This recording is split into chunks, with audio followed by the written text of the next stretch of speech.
أعوذ بالله من الشيطان الرجيم. بسم الله الرحمن الرحيم.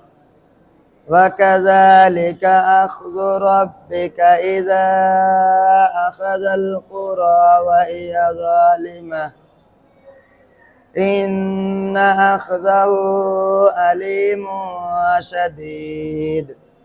إن في ذلك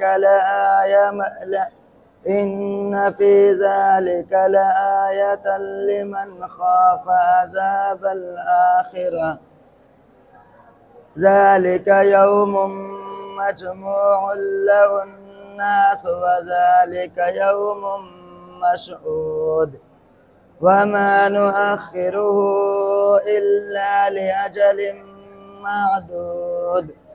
يوم يأتي لا تكلم نفس إلا بإذنه فمنهم شقي وسعيد. فأما الذين شقوا ففي النار لهم فيها زفير وشهيق خالدين فيها ما دامت السماوات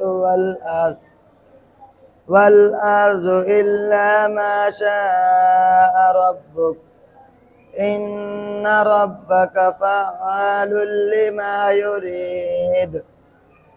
وأما الذين سعدوا ففي الجنة خالدين فيها ما دامت السماوات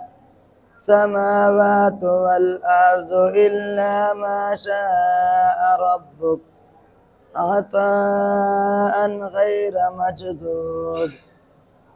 صدق الله العظيم.